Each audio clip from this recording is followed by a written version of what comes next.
जे मराठा समाजाची मंडळी तिथं पंढरपूरमध्ये धनगर आरक्षणाच्या लोकांसाठी भेटीसाठी आलं, तर नेमकं काय चर्चा झाली, काय संदर्भात निवेदन दिलं?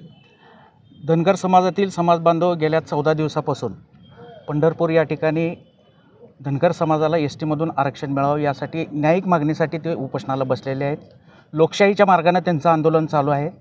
एक लोकशाहीच्या मार्गानं जे आंदोलन चालू आहे त्याला जाहीर पाठिंबा देण्यासाठी अखंड मराठा समाज शहर जिल्हा सोलापूरच्या वतीनं आज या ठिकाणी आम्ही आलेलो आहे. कुठल्याही पद्धतीची त्या ठिकाणी शर्त आट हे न करता न्यायिक त्यांचा हक्क आहे आणि तो त्यांना मिळालाच पाहिजे, यासाठी मराठा समाज पूर्ण ताकदीनिशी त्यांच्याबरोबर आहे आणि राहील एवढं या ठिकाणी मी सांगतो. यापूर्वीसुद्धा जरंगे पाटलांनी त्यांच्या प्रत्येक कार्यक्रमाच्या वेळी असेल प्रत्येक कार्यक्रमात त्यांनी त्या ठिकाणी आपलं मत व्यक्त केलेलं आहे की धनगर समाजाला एस-टी प्रवर्गातून आरक्षण मिळालं पाहिजे आणि त्यासाठी मी धनगर समाजाबरोबर कायमस्वरूपी उभा आहे. ही जरंगे पाटलांची भूमिका ही पहिल्यापासून आहे, आजही आहे, उद्याही राहील. आणि त्यामुळं आम्ही जरंगे पाटलांचे आज या उपोषणस्थळी या जिल्ह्यातील आमदार खासदार कोण आले होते कोण नाही हे आम्हाला माहीत नाही, परंतु कोट्यावधी गरजवंत मराठा ज्या जरंगे पाटलांच्या मागे आहेत त्या जरंगे पाटलांचा पाठिंबा या धनगर समाजाला एस-टीमधून आरक्षण मिळालं पाहिजे त्यासाठी सदैव आहे. आम्हीही समाज बांधव धनगर समाज बांधवांच्या मागे पाठिंब्यासाठी कटिबद्ध आहोत. मराठा क्रांती मोर्चाच्या वतीने सर्व सोलापूर जिल्ह्यातले जे मराठा बांधव आहेत ते आज 14 दिवसापासून तर धनगर समाजाच्या उपोषणात जे बसलेत त्यांना पाठिंबा देण्यासाठी आम्ही सर्वजण आलो आहोत. धनगर समाजाच्या सर्व कार्यकर्त्यांना समाज बांधवांना माझी विनंती आहे की आमच्या मराठा समाजाने जो 70-80 लोकांनी आत्महत्या केल्या, पण धनगर समाजानं विनंती आहे माझी की कोणीही आत्महत्येचा प्रयत्न करू नये.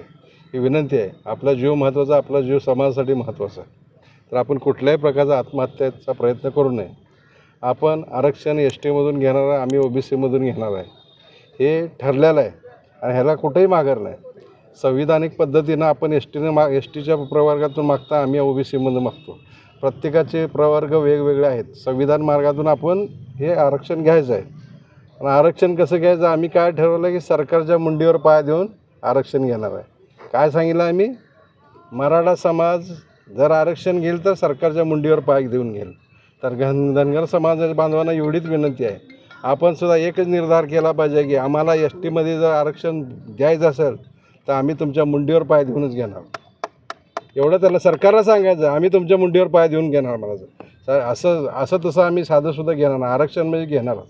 सरकार आज बघतं मराठा समाजाला सुद्धा फसवतं, धनगर समाजाला फसवतं. धनगर समाजाला एस-टीमध्ये आरक्षण तुम्हाला पहिल्या कॅबिनेटमध्ये देतो म्हणलं, पण अजून दिलं नाही. आणि मराठा समाजाला सुद्धा दिलेलं नाही आरक्षण. आणि आपण बघितलं आज महाराष्ट्रामध्ये ज्या वेळेस मराठा समाजाचे मोर्चे आले त्यात सर्वात योगदान जर कुणाचं असेल तर धनगर समाजाचं मराठा समाजाला जास्त योगदान आहे. धनगर समाज म्हणजे आमचा मराठा समाजाचा लहान भाऊ आहे. जोपर्यंत धनगर समाजाला एस-टीमधून आरक्षण मिळत नाही तोपर्यंत मराठा समाज पूर्ण आपल्या पाठीशी राहील, हे आमच्या मराठा समाजातर्फे आम्ही आपल्याला ग्वाही देतो.